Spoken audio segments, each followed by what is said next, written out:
Bismillahirrahmanirrahim. Alhamdulillahirabbil alamin. La ilaha illallah wahdahu la syarikalah, lahul mulku wa lahul hamdu wa huwa ala kulli syai'in qadir. Asyhadu an la ilaha illallah wa asyhadu anna Muhammadan abduhu wa rasuluh. Allahumma shalli ala Muhammad wa ala ali Muhammad kama shallaita ala Ibrahim wa ala ali Ibrahim fil alamin innaka Hamidum Majid.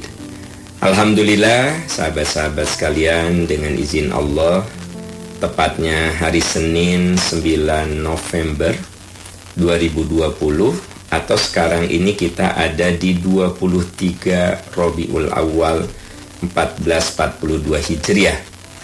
Sahabat-sahabat sekalian, tak terasa rasanya baru kemarin kita di awal Rabiul Awal. Sekarang kita sudah di pekan keempat dari bulan Rabiul Awal. Kita sekarang hari Senin 9 November ini bertepatan dengan 23 Rabiul Awal 1442 Hijriah. Setiap hari Senin kita akan isi dengan tafsir Al-Hikmah, sebuah kajian tafsir yang membahas surat-surat yang ada di Juz Amma. Dan kajian ini merujuk pada buku yang sudah saya tulis. Ini bukunya, judulnya Tafsir Al-Hikmah. Khusus ini Juz Amma. Kenapa saya menulis dulu tafsir Juz Amma? Karena Juz Amma lah surat-surat yang paling sering kita baca di dalam sholat. Suratnya pendek-pendek sehingga lebih gampang untuk dihafalkan. Alangkah indahnya kalau kita hafal dan kita mengerti apa yang kita hafal itu maknanya. Itu sebabnya saya dahulukan menulis tafsir Al-Hikmah Juz Amma, Juz ke-30. Nah, hari ini kita membahas surat Al-A'la, dan Senin yang lalu 2 ayat sudah dibahas. Surat Al-A'la, yaitu surat ke-87 berjumlah 19 ayat. Ayat 1 dan 2 sudah kita bahas. Sabbihisma rabbikal a'la alladzi khalaqa fasawwa. Itu sudah kita bahas Senin yang lalu. Sahabat-sahabat bisa lihat kajiannya di YouTube saya. Bisa dicek kajiannya di Aam Amiruddin Official Channel. Kalau yang minggu lalu tidak bisa mengikuti, coba bisa lihat di YouTube channel Aam Amiruddin Official Channel. Di situ dibahas ayat 1 dan 2-nya. Sekarang kita akan meneruskan pembahasan surat Al-A'la ayat 2 dan ayat 3 dan seterusnya. Dalam ayat itu Allah berfirman, A'udzubillahi minasyaitonirrajim, walladzi qaddara fahada. Allah yang menentukan kadar, Allah yang menentukan takdir segalanya, fahada, dan Allah yang memberikan petunjuk. Ini kayak singkat sekali, sahabat-sahabat sekalian. Walladzi qaddara fahada. Allah yang memberikan takdir dan memberikan petunjuk. Ini ada 2 kata kunci yang penting.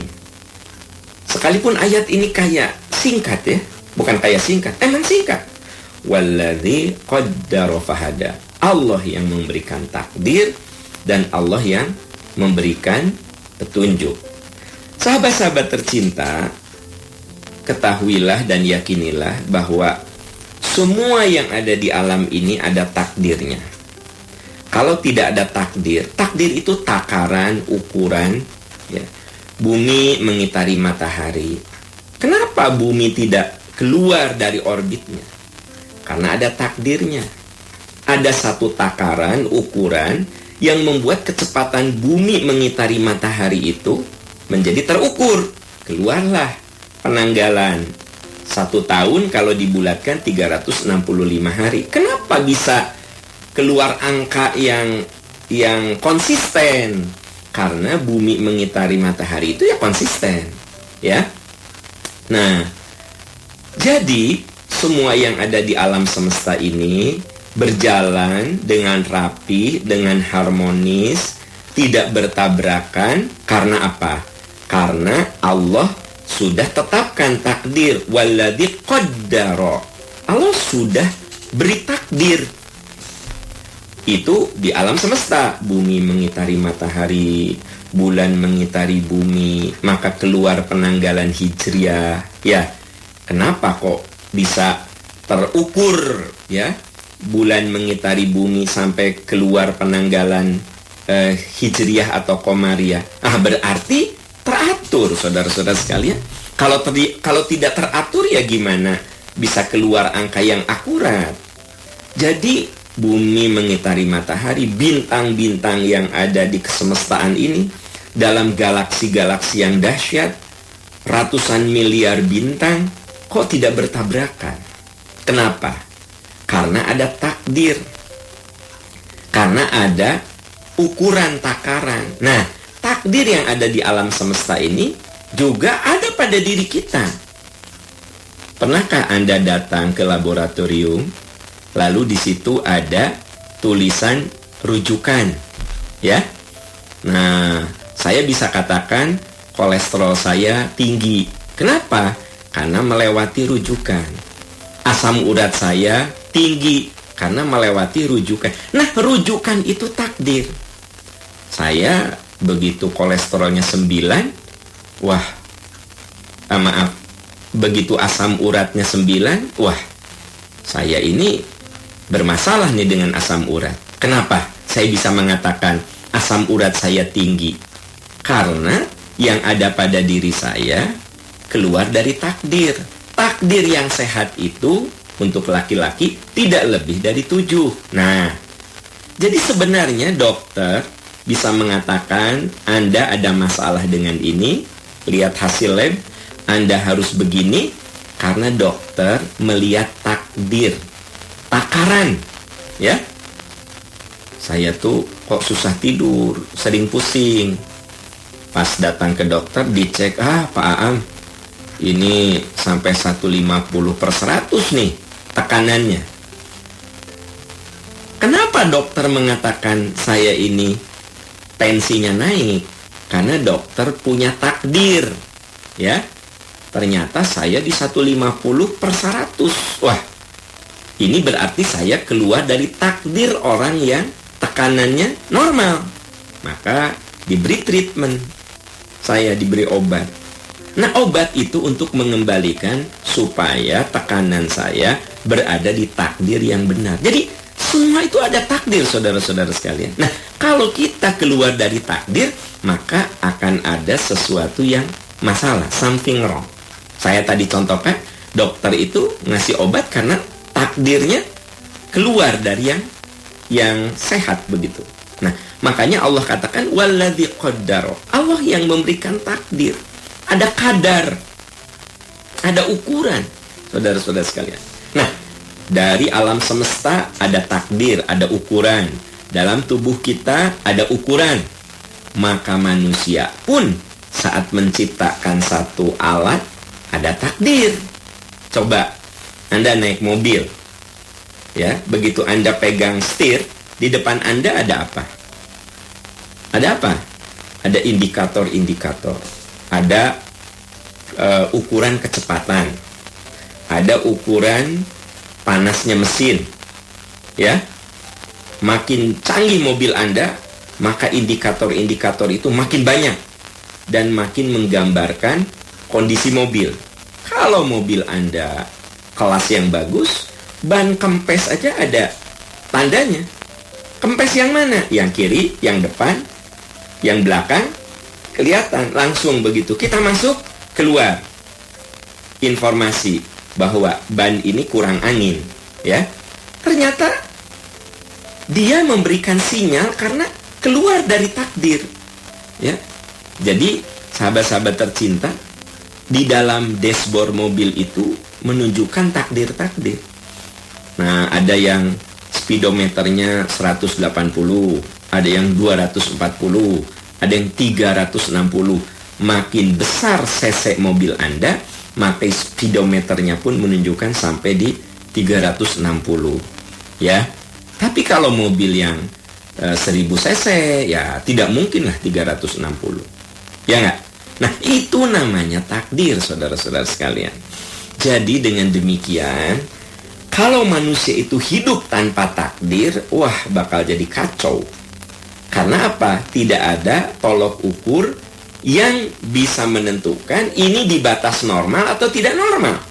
Makanya Allah katakan, Allah firmankan, walladzi qaddara, Allah yang telah menetapkan takdir pada alam semesta dan pada manusia. Dan manusia pun ketika menciptakan alat, dia menetapkan takdir, ya, takaran, ukuran.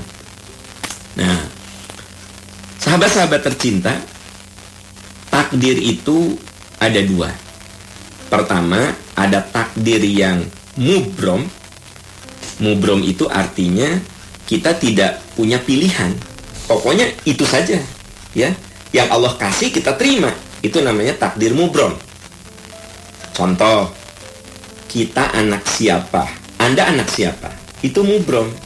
Karena tidak ada pilihan untuk Anda. Pokoknya Anda anaknya Pak Hikmat dan Ibu Tuti. Udah, ya. Pak Hikmat orang Ujung Berung, Bu Tuti orang Cimahi. Ya, Anda kan nggak bisa milih. Ayah Anda Pak Hikmat, ibu Anda Bu Tuti. Sudah. Itu namanya takdir mubrom. Ya, saya lahir di Bandung. Anda lahir di Medan. Saya suku Sunda. Anda suku Batak. Itu mubrom. Karena saya jadi orang Sunda bukan pilihan saya. Anda orang Medan, suku Medan bukan pilihan Anda. Saya lahir di Indonesia, saya orang Indonesia, nah itu juga bukan pilihan saya.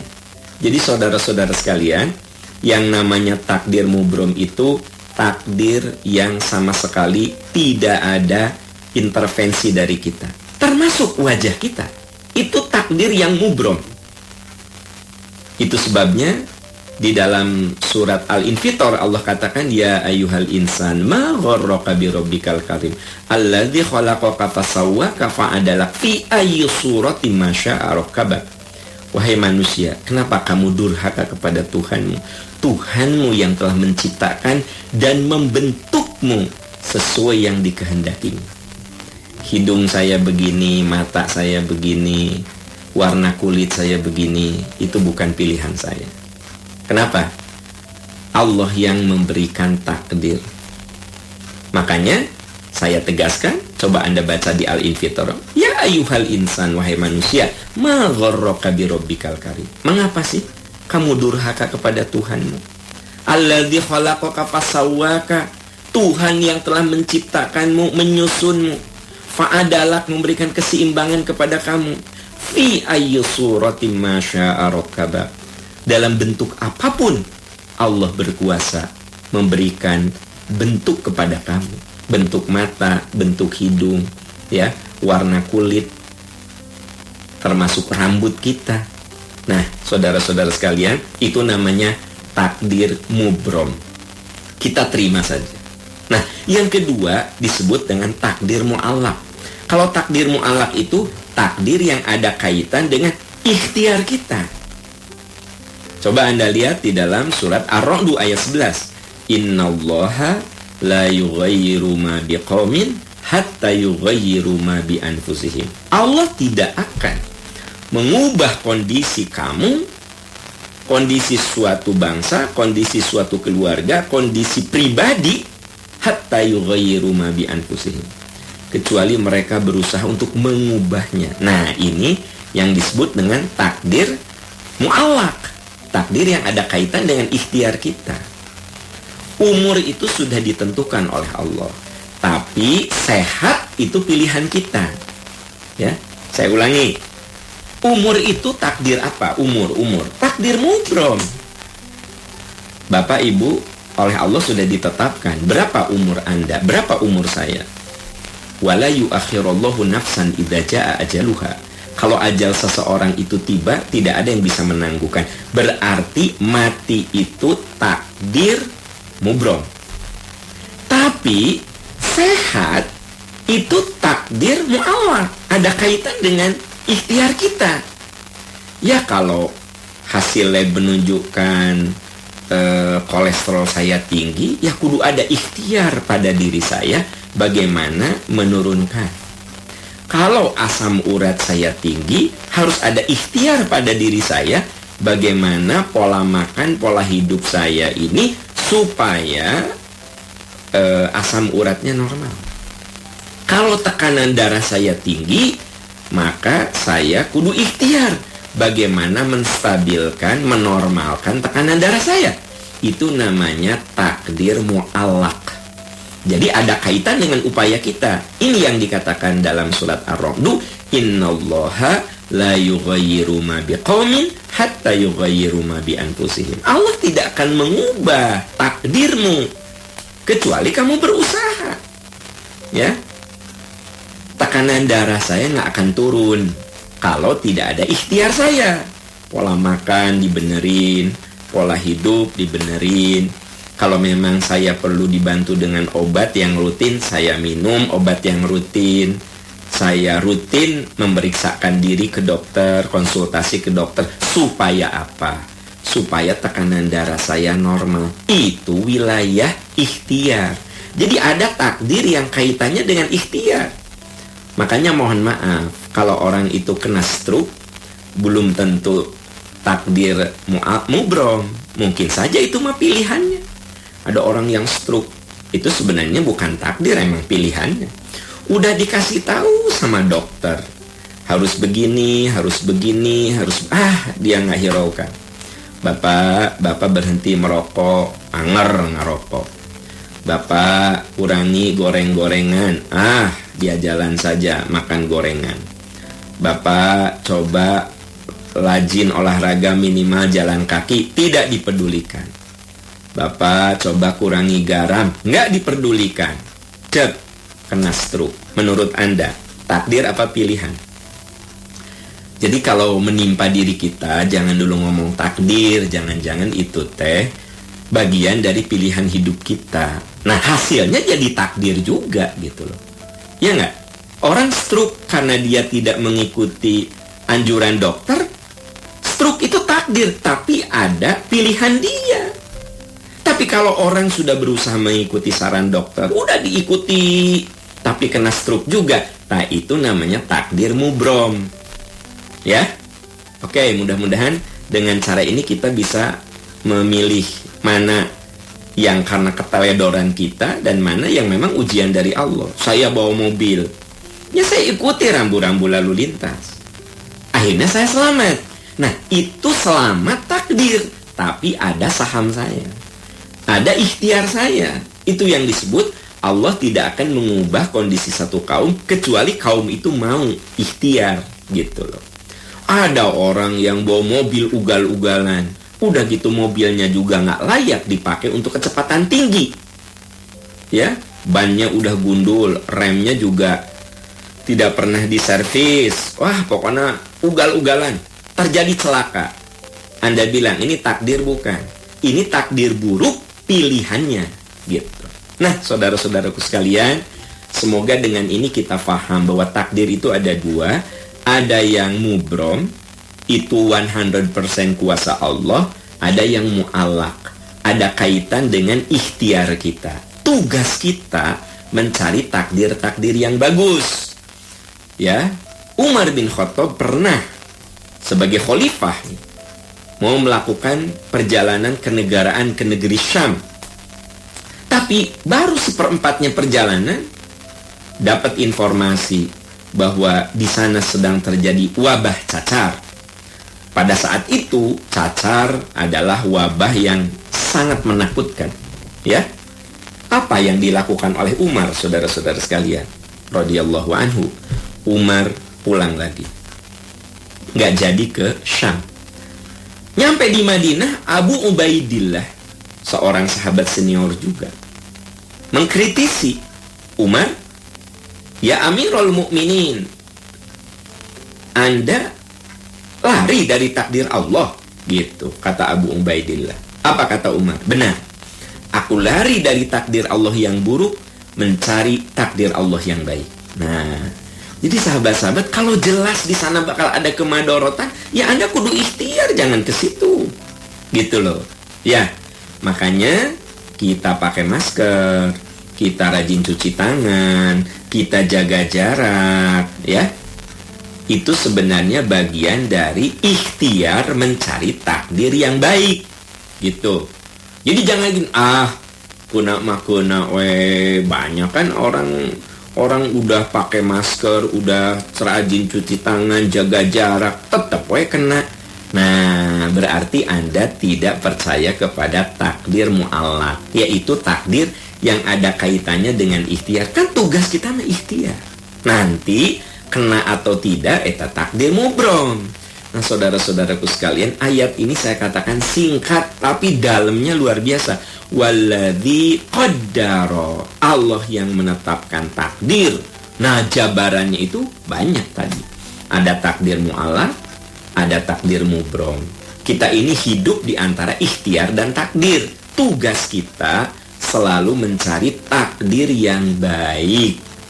Apa? Tugas kita mencari takdir yang baik. Fa idza azamta fatawakkal 'alallah. Kalau kamu sudah berazam, bercita-cita mencari takdir yang baik, maka serahkan pada kuasa Allah. Kenapa Anda berdoa? Karena Anda percaya kepada takdir. Anda ingin mendapatkan takdir yang baik. Jadi doa itu sebenarnya bagian dari upaya agar kita diberi takdir yang baik. Anda mau bepergian, ya Allah, beri hamba keselamatan, beri hamba keridhaan, lindungi hamba ya Allah, lindungi keluarga yang hamba tinggalkan. Ya, doanya kan panjang. Subhanalladzi sakhkhara lana hadza wa ma kunna lahu muqrinin wa inna ila rabbina lamunqalibun. Allahumma inna nas'aluka fi safarina hadzal birra wat taqwa wa minal amali ma tarda. Allahumma hawwin alaina safarana hadza wa tu'anna bu'dahu. Allahumma anta shahibu fis safari wal khalifatu fil ahli. Kan panjang doanya. Coba Anda lihat doa itu. Ya Allah, aku titipkan keluargaku kepada kuasa-Mu. Ya kan? Dan ya Allah, beri saya kemudahan dan pertolongan dalam perjalanan ini. Kenapa Anda berdoa seperti itu? Karena Anda dan saya berikhtiar mencari takdir yang baik. Begitu. Jadi hidup kita ini ada di antara takdir dan ikhtiar. Wilayah kita apa? Innallaha la yughayyiru ma biqaumin hatta yughayyiru ma bi anfusihim. Allah tidak akan mengubah kondisimu sebelum kamu menciptakan kondisi-kondisi terbaik untuk kamu. Itu firman Allah Subhanahu wa taala dalam surat Ar-Ra'd ayat 11. Setelah Allah berfirman tentang takdir, walladzi qaddara fahada. Allah memberikan takdir dan Allah yang memberikan hidayah. Nah, ini konsep lagi ini, ya. Saya katakan ini ayat tuh hanya 3 kata, tapi Masya Allah menjelaskan 2 konsep besar, takdir dan hidayah. Apa itu hidayah, saudara-saudara sekalian? Hidayah itu peta, GPS lah kalau kata anak sekarang tuh GPS. Dengan GPS itu kita tahu arah, kita tahu tujuan, harus jalan mana.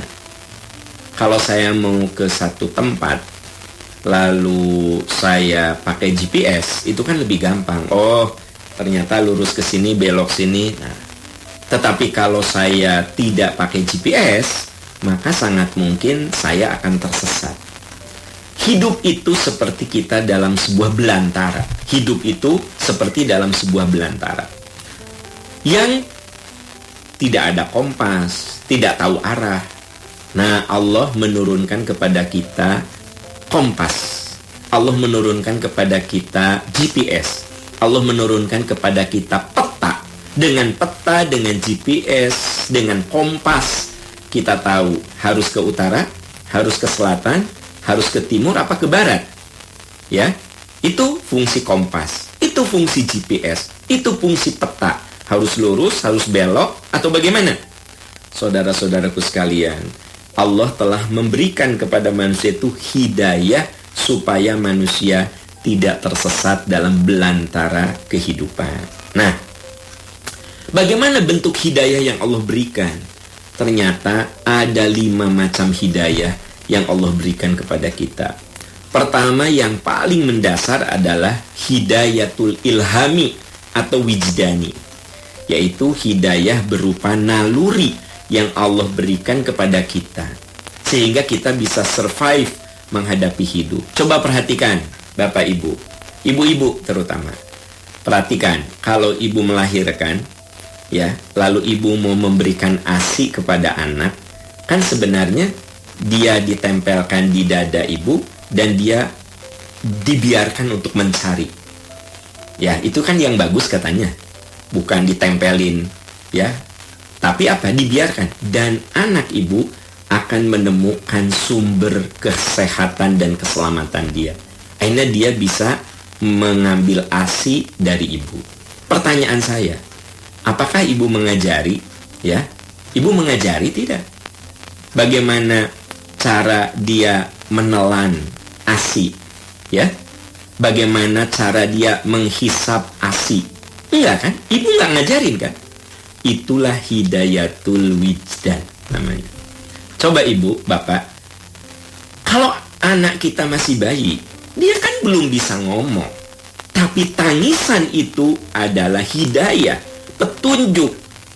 Sehingga kita bisa mengatakan, oh, anak ini lapar nih. Mama, ini lapar nih si adek nih. Nangis, ya. Mama, ini haus nih, kata suaminya. Mah, ini si adek haus nih. Mah, ini si adek kayaknya sakit deh. Coba perhatikan nangisnya kok kayak begini. Nah, Bapak Ibu, sahabat-sahabat tercinta, itu namanya dalam istilah agama hidayatul wijdan. Sesuatu yang tidak kita ajarkan, tapi dia bisa lakukan. Sehingga kita orang tua bisa mengatakan, ini nangis sakit, ini nangis lapar, ini nangis manja. Bahkan ibu katakan, oh, dia mah hayang mandi merenang, karenang, kata orang Sunda. Ya budak teh merenang, karenang ya hayang mandi. Ini anak tuh pengen mandi nih, ya. Kebayang nggak? Bayi 2 bulan, dia bisa cerita, mama aku pengen mandi. Dengan cara apa? Menangis. Dan ibu menangkap tangisan itu sebagai sarana komunikasi. Oh iya, ini anak mau mandi gitu loh, ingin dimandiin. Oh, ini popoknya kudu diganti gitu loh. Nah, saudara-saudara sekalian, itu yang dikatakan fahada. Allah ngasih petunjuk kepada kamu. Jadi Anda jangan artikan petunjuk itu selalu berupa hidayah agama. Saya akan jelaskan satu persatu. Jadi pertama, hidayatul wijdan, naluri. Yang kedua, hidayatul hawas. Allah berikan kepada manusia indra. Indra penciuman, indra penglihatan, pendengaran. Tahukah? Indra inilah salah satu yang bisa menyelamatkan manusia. Manusia punya mata, manusia punya telinga, lalu manusia juga bisa merasakan, ya. Nah, ini hidayah juga, begitu. Hidayah juga. Coba, siapa yang ini pahit, ini manis, ini panas, itu kan kita tahu, ya. Itu namanya hidayatul hawas. Nah, hidayah indra tidak akan cukup, tidak akan sempurna kecuali dibimbing oleh hidayatul akli, oleh akal. Coba, sahabat, pernah nggak Anda minum, aduh, ini panas air tuh. Apa yang Anda lakukan? Anda tambah dengan air dingin. Siapa yang mengatakan tambah dengan air dingin? Akal. Ya nggak? Duh, pedes banget nih, ya kan? Gitu. Anda minum. Siapa yang mengatakan, ayo kamu minum? Ya? Akal. Lidah mengatakan ini pedes banget. Akal menyuruh ke tangan untuk ngambil minum. Gitu, saudara-saudara sekalian. Ya? Aduh, ini kok badan nih gatel-gatel ya. Asa teu ararenak gini. Lalu apa? Anda ambil anduk, Anda masuk ke kamar mandi. Siapa yang menggerakkan tangan Anda untuk masuk ke kamar mandi? Akal. Akal katakan, ayo kamu mandi. Ya. Tubuh memberikan sinyal. Aduh, saya ini asa nggak enak begini nih. Ya kan? Gitu. Maka tubuh memberikan sinyal kepada akal. Akal memberikan perintah kepada tangan. dan kita masuk ke kamar mandi. Itulah kolaborasi yang sangat cantik antara naluri, indera, dan akal. Maka survive-lah manusia menghadapi kehidupan. Saudaraku, ini namanya hidayah. Lalu Allah tambahkan lagi, karena akal ini punya keterbatasan walau bagaimanapun, maka manusia diberi hidayatul adyan.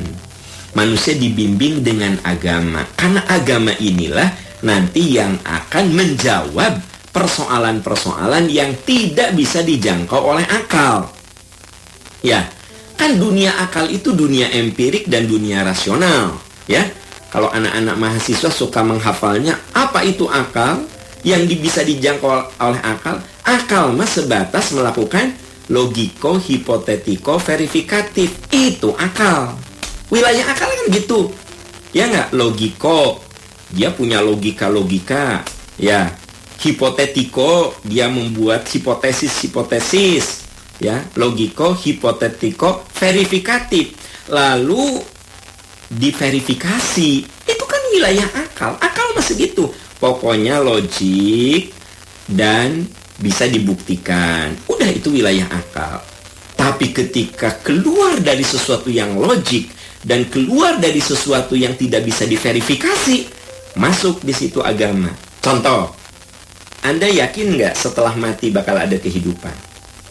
Oh, coba jelaskan oleh scientific method, oleh pendekatan metode ilmiah tentang kehidupan sesudah mati. Nggak bisa.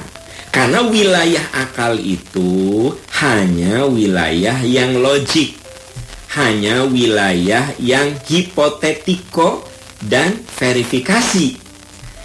Ya, akal itu hanya bisa memverifikasi dengan dunia empirik.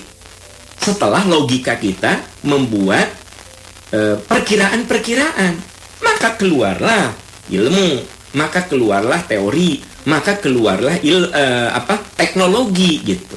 Kan teknologi itu berawal tadinya dari logika-logika yang diverifikasi kan gitu. Itu wilayah akal, itu wilayah ilmu. Tapi saudara-saudara, akal tidak bisa menjangkau apa yang saya tadi tanyakan. Kalau Anda mati, ruhnya kemana? Coba.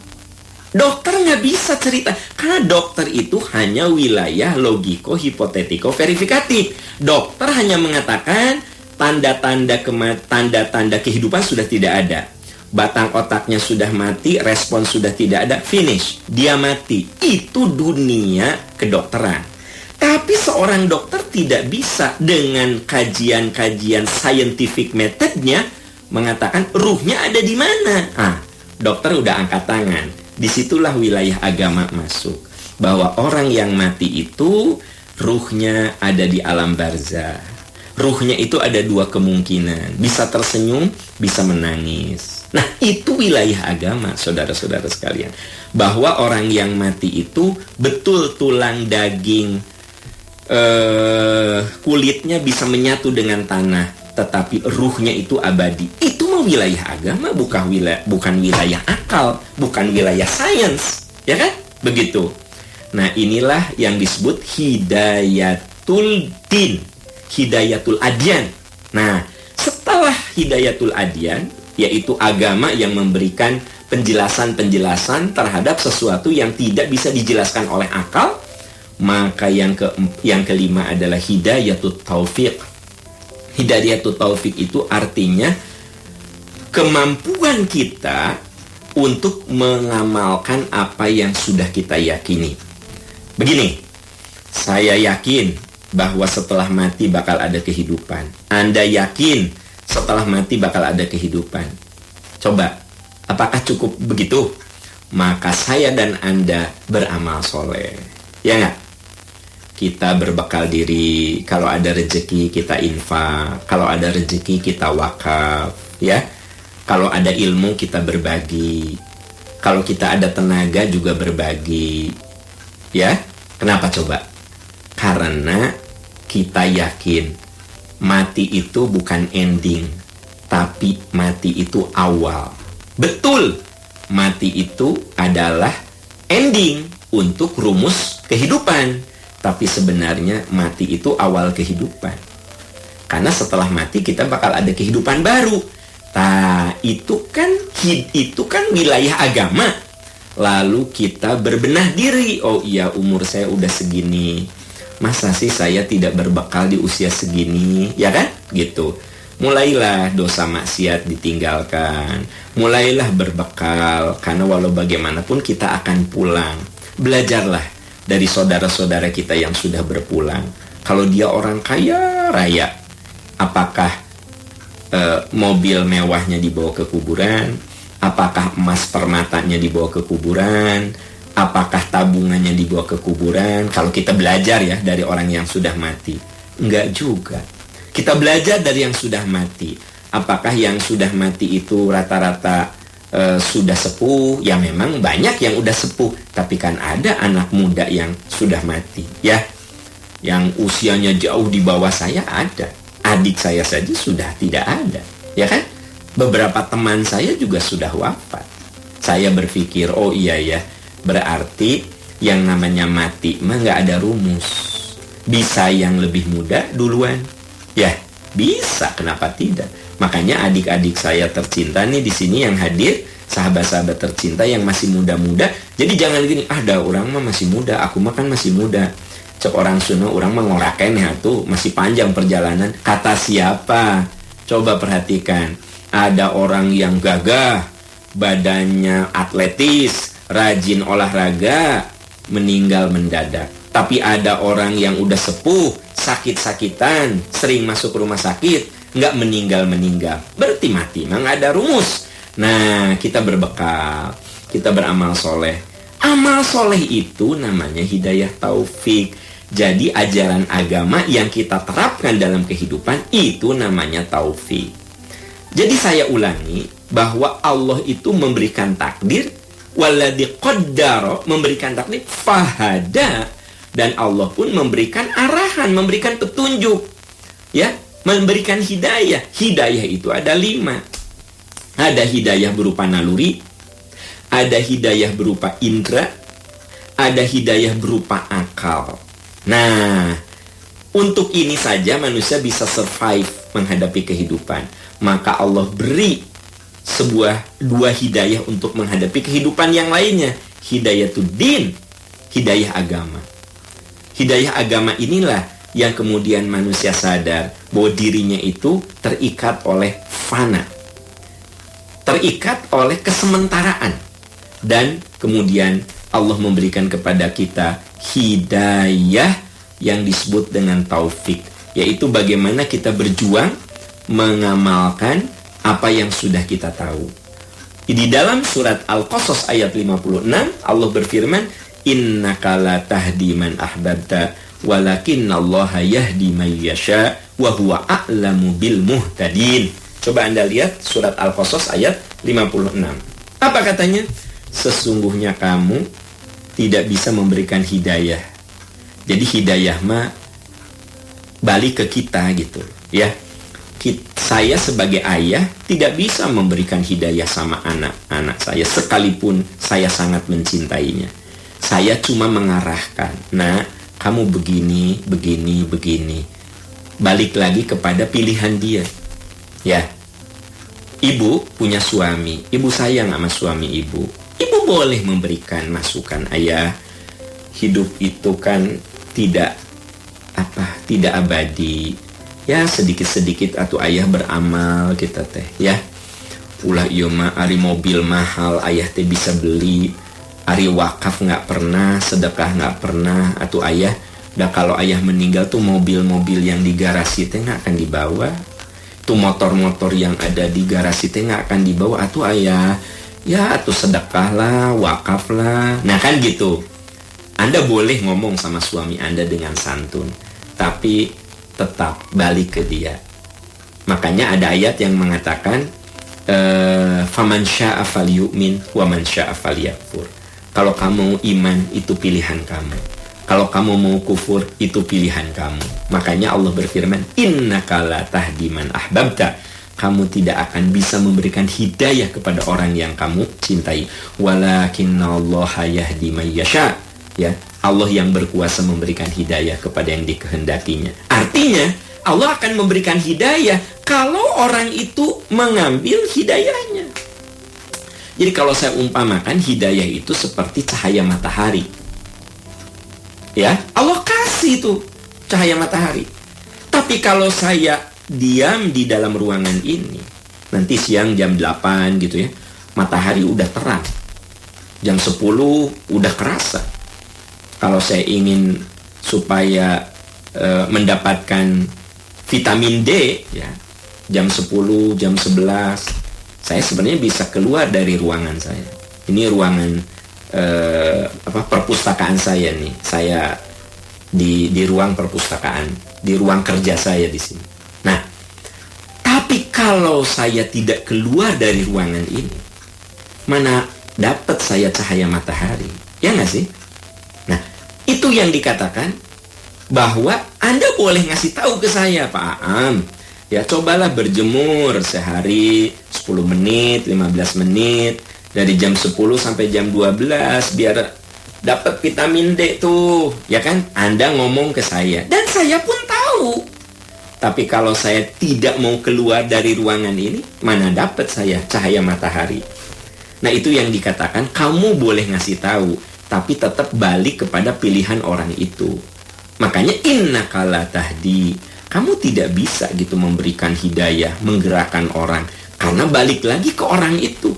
Jadi walaupun Anda udah ngasih nasihat berbusa-busa gitu, kalau orangnya tidak mau melakukan, ya Allah nggak akan ngasih hidayah. Innaka la tahdi man ahbabta walakinnallaha yahdi man yasha. Allah yang akan memberikan petunjuk kepada yang dikehendaki. Kalau orang itunya mau, Allah kasih. Ya kalau orangnya nggak mau, Allah nggak akan kasih. Anda pengen suami Anda dapat hidayah, hari suaminya nggak mau, ya Allah juga nggak ngasih lah. Kan gitu. Wa huwa a'lamu bil muhtadin. Allah tahu siapa yang harus diberi hidayah. Yaitu siapa? Orang-orang yang mau mendapatkan hidayah. Allah tidak akan memberikan cahaya matahari kalau saya tidak keluar dari ruangan ini. Saya kudu keluar dong untuk mendapatkan cahaya matahari gitu loh. Nah, jadi sahabat-sahabat sekalian, saya katakan ini ayat tuh cuma 4 kata. Wallazi qaddara fahada. Allah yang memberikan takdir dan memberikan hidayah. Oh, dahsyat ya. Cuma 1 ayat, tapi pembahasannya memang luar biasa. Harus kita telaah gitu. Makanya ayat Quran itu sedikit tapi dalam, ya. Wallazi qaddara fahada. Allah yang memberikan takdir dan Allah yang memberikan hidayah. Cuma segitu. Tapi kalau kita bedah, 45 menit saya membedah ini. Bapak Ibu, sahabat-sahabat tercinta, detailnya Anda bisa lihat di sini ya, di buku yang saya tulis, Tafsir Al-Hikmah. Itu yang bisa kita bahas. Jadi hari ini kita cuma bahas 1 ayat ya. Ayat 3, wallazi qaddara fahada. Insyaallah hari Senin depan kita akan lanjutkan pembahasan Tafsir Al-Hikmah. Sahabat, kalau ingin mengulang lagi materi yang saya sampaikan, Anda bisa tonton di channel YouTube saya, Aam Amiruddin Official Channel. Sahabat-sahabat bisa lihat. Dan Anda bisa share kepada teman-teman yang lain sekiranya materi ini bermanfaat. Ya, kalau Anda tidak bisa menjelaskan sama orang, minimal Anda kasih link, kan gitu. Aduh, saya nggak bisa ngejelasin. Ya sudah, atuh kasih linknya. Nih, kamu dengerin ini. Nah, gitu ya. Dan itu bagian dari upaya kita untuk berbagi dalam kebaikan. Teman-teman sekalian, kita ini bisa berbagi dalam hal yang sederhana. Berbagi ilmu. Ya kalau Anda tidak bisa menjelaskan, atau linknya, ya gitu Anda kasih. Iya nggak sih? Simple sebenarnya. Asal ada kemauan. Man dalla ala khairin falahu mithlu ajrin fa'ilhi. Siapa yang menunjukkan pada jalan kebaikan, Allah akan berikan pahala kepada orang itu sebesar pahala yang dilakukan oleh orang lain. Kan dahsyat sekali ya. Oke, saudara-saudara sekalian, itu yang bisa saya bahas. Dan ini ada beberapa yang bertanya ke saya, Ustadz, kalau kajian Islam intensif tuh masih ada nggak? Jadi teman-teman gini, waktu belum pandemi kita ini suka ada kajian Islam intensif di Taman Citarum nomor 9, ya, hadir di sana, saya ngajar di sana, dan yang ikutnya banyak sekali sampai banyak yang tidak bisa masuk, ya kan gitu. Nah, ada yang bertanya, Ustadz itu teh masih ada?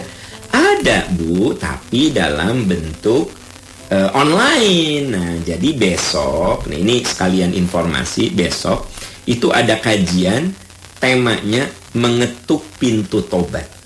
Nah, gimana sih supaya hati kita terpanggil untuk tobat, dan bagaimana cara supaya kita bisa menjalani pertobatan itu, hijrah itu dengan istiqomah. Nah, materinya besok hari Selasa jam 9 sampai 10.30, hanya 1 jam setengah, ya.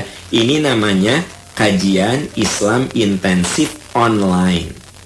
Nanti kalau suasananya sudah memungkinkan lagi, pandemi sudah tidak ada, ya kita normal lagi. Ibu-ibu, bapak-bapak bertemu di Taman Citarum ada yang kelas jam 9, ada yang kelas jam 10, ada yang kelas hari Senin. Jadi ada 3 kelas, Selasa, Rabu, Senin. Nah, itu materi masih ada, tapi sekarang ini online, ya.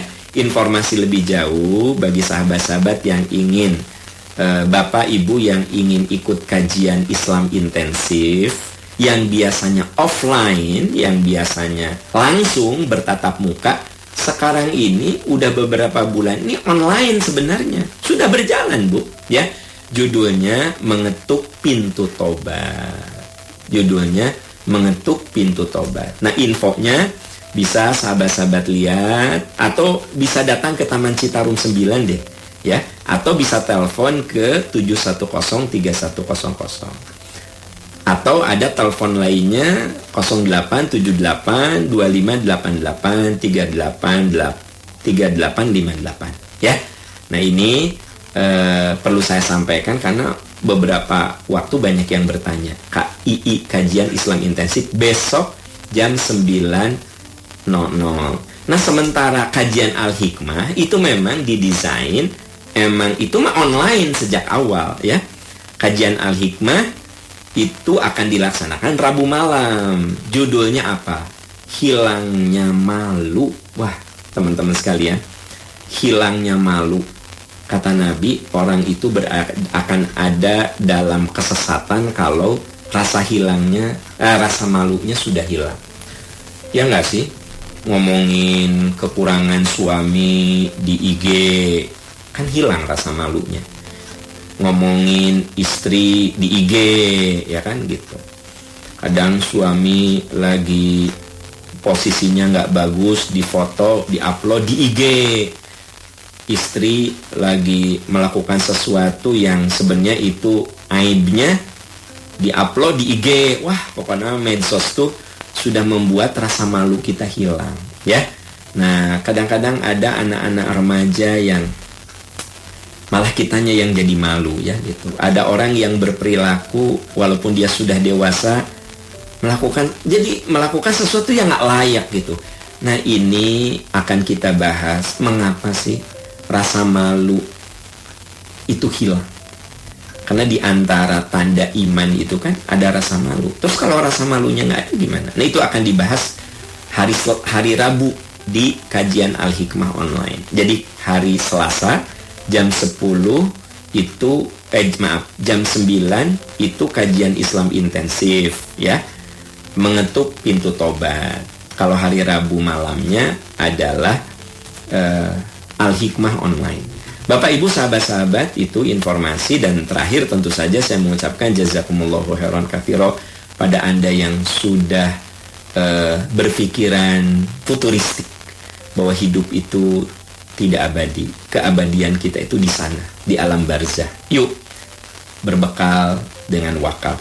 Jazakumullahu khairan katsira Anda yang sudah berwakaf ke pembangunan Masjid Percikan Iman dan seluruh sarana yang ada di sana. Insyaallah Anda bisa transfer ke Bank Syariah Mandiri 70979 ya. 7.979.068 Bank Syariah Mandiri atas nama Yayasan Percikan Iman, atau ke Bank Mandiri 13.910.50008. Dan saya pun mengucapkan jazakumullahu khairan katsira pada sahabat-sahabat yang sudah berpartisipasi untuk infak dakwah, kegiatan dakwah. Anda bisa transfer ke Bank Mandiri 13.054.54.1100. Itu semua tujuannya satu, kita punya bekal saat kita sudah berpulang. Aduh Pak Am, saya emang gak ada rezeki. Angkat kedua tangan Anda, doakan. Semoga masjid ini bisa segera selesai, kegiatan dakwah tetap berjalan dengan baik. Boleh jadi doa-doa Anda itulah yang lebih dahsyat, ya. Semua bisa berpartisipasi sesuai dengan kapasitasnya, sesuai dengan amanah yang ada di pundaknya masing-masing. Sahabat-sahabat tercinta, demikian saya undur dulu. Insya Allah besok hari Selasa kita bertemu lagi di sini. Subhanaka Allahumma wa bihamdika asyhadu an la ilaha illa anta astaghfiruka wa atubu ilaik. Walhamdulillahirabbil alamin. Wassalamualaikum warahmatullahi wabarakatuh.